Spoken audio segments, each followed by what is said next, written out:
Maqaa Abbaa, kan Ilmaa, kan Hafuura Qulqulluu, Waaqayyo tokkoon. Ameen. Nageenyi Gooftaa keenya Fayyisaa keenya Yesuus Kiristoos iddoo jirtan hundatti isiniif haa baay'atu. Araarsummaan haadha keenya qulqulleetti Dubroo Maariyaam hunda keenya faana oolee bulee haa jiraatu. Akkasumas gargaarsi ergamoota Waaqayyoo kadhannaan qulqulloota abboota keenyaa hunda keenya faana haa ta'u. Akkam jirtanii? Akkam turtanii? Egaa har'a irratti yeroo gabaabaadhaaf sagalee Waaqayyoo akka wajjin dubbannuuf gara keessan dhufeera. Daandiin isaan ajajeerraa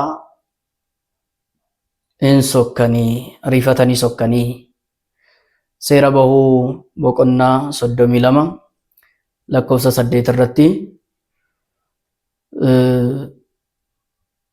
hangafa raajotaa kan jedhame Waaqayyoon kan isa muude ummata isaas gidiraa lafa Gibxi jiru keessaa akka isaan baasuuf kan isa ergee qulqullichi Museen sagalee Waaqayyoo akkas jedhee nuuf kaa'e. Karaan isaan ajajeerraa, daandiin isaan ajajeerraa daddafanii ariifatanii ni sokkanii.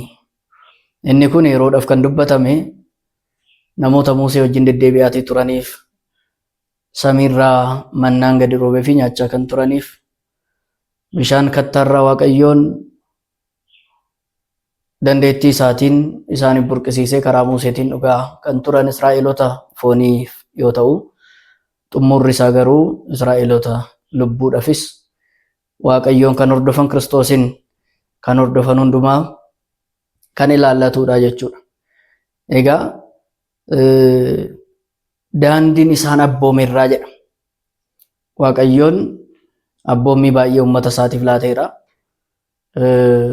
Uummata isaatis immoo karaa adda addaatiin tikseera, itti himeera, dursee raajotaan, boodarra immoo ofii isaatii dhufee duuka bu'oota filate. Karaa duuka bu'oota isaatiin wangeelaan daangaa addunyaatti itti barsiiseera. Hamaa fi gaarii adda baasee namaaf fakkeenya ta'ee deddeebi'ee boodarras gara kabajaa isaatiitti deebi'uun isaa inni beekamaa jechuudha. Kanaatiif daandii koo isaan abboome jedha. Daandii inni jedhu jalqaba irratti daandiin Waaqayyoon uummata isaatiif abboome, uummata isaatiitti argisiisee amantiidha jechuudha. Daandii amantii uummata isaatiif laate. Isa kanarras hin deddeebinu jedhanii, isa kanarra hin sokkanii jedha. Egaa amantiidhaan gaafa daandii jedhu isarratti arganna yoo jenne, raajichi Ermiyaas raajii isaa boqonnaa 6 lakkoofsa 16 irratti gaafa laallu akkas jechuudhaan dubbata. Waaqayyoon akkas jedha, daandiirra dhaabbadhaa ilaalaa, karaa ishee jalqabaatis gaafadhaa, karaan gaariin eessa jirti jedhaati, isas immoo baraa, isheerras deddeebi'aa, lubbuu keessaniitiif boqonnaa ni argattu jedhaan.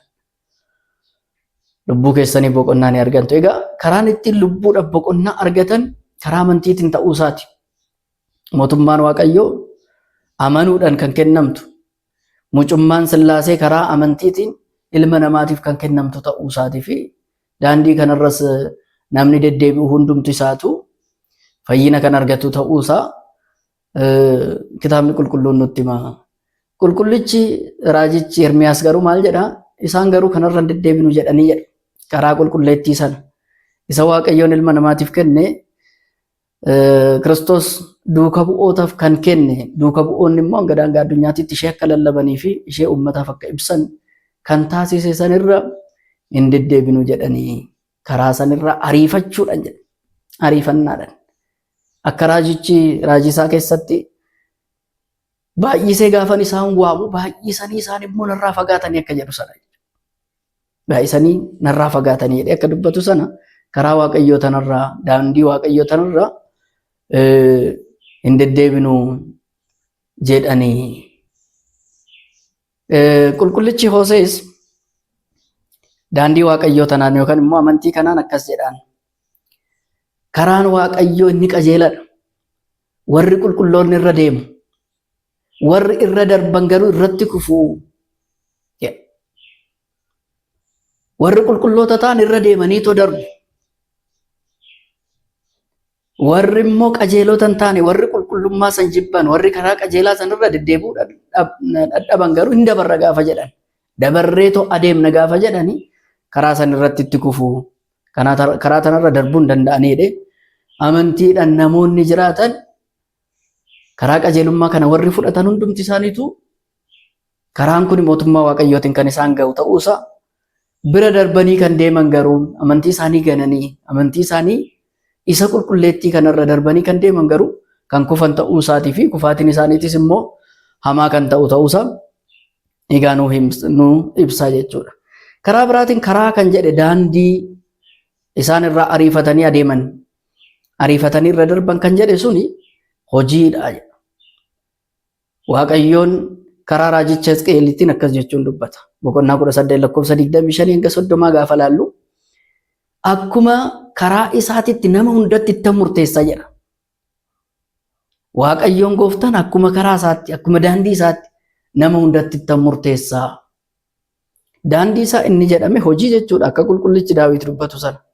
Ismaan tatafadde yoo lakullu bakka migbaaruu nama hundumaaf akkuma hojii isaatti akka hojii nama sanaatitti hin kennitaaf hin kaffaltaaf jedhee akka dubbatu sana. Kanaatiif hojiidhaan maal jedhaanii karaa jedhaan yookaan daandii jedhaan akka daandii isaatitti nama hundatti itti murteessa jedhee daandii inni jedhame kuni karaa biraatiin hojii ta'uusaa nu ibsa. Inni sadaffaan daandii inni jedhame heeyyamaadha jedha. Heeyyama waaqayyoo ta'uu danda'a. Heeyyama namaa ta'uu danda'a. Heeyyama jedhaan daandii inni jedhame sun. Kanaafis immoo kitaabni qulqulluun akkasitti ragaa dhiyeessa. Isaayyaas boqonnaa 55 lakkoofsa 8 irratti yaadni koo akka yaada keessanii karaan keessanis immoo akka karaa kootii miti jedha waaqayyoon. Yaadni koo akka yaada keessaniitii miti. Yaadni keessaniif yaadni koo addaani. Daandiin kootii fi daandiin keessanis immoo addaani. Gaafa kana jedhu heeyyamni koo addaani, heeyyamni keessanis immoo addaani. Akka qulqullichi Phaawulos dubbatu sana. Zu'uutu faqaaduu ለእግዚአብሔር ተቀድሶትክሙ.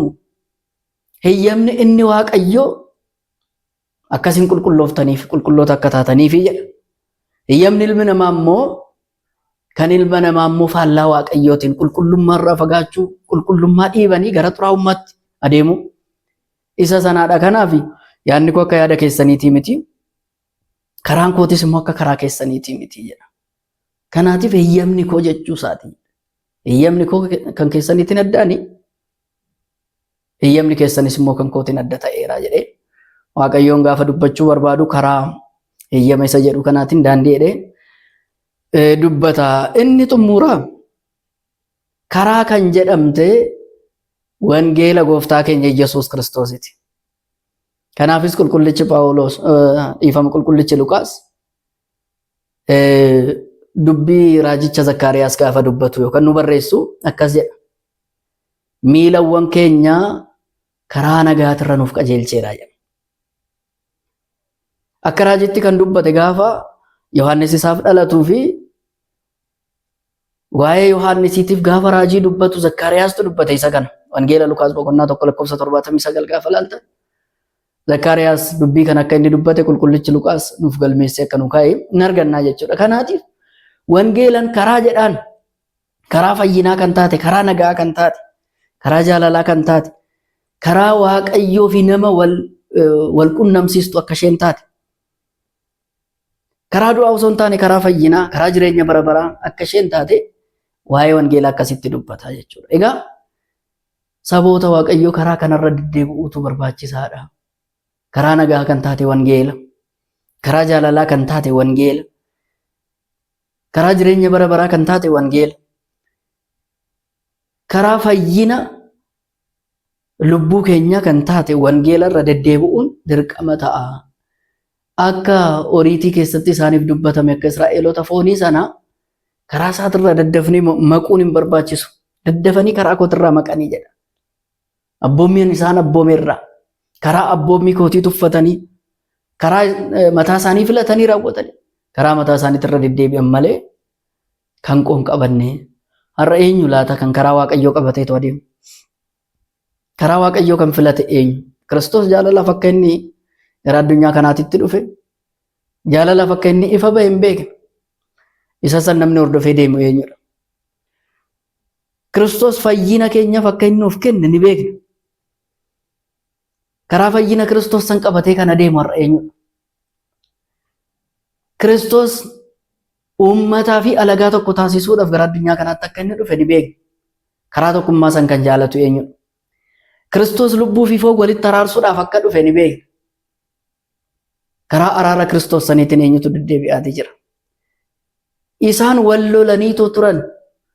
Wal loltoota torban jedhaan namnii fi Waaqni, namnii fi ergamoonni isaa, samiinii fi lafti, uummanni fi alagaan warri amananii fi warri hin amanne jechuudha. Lubbuunii fi foon kunniin wal dhaban.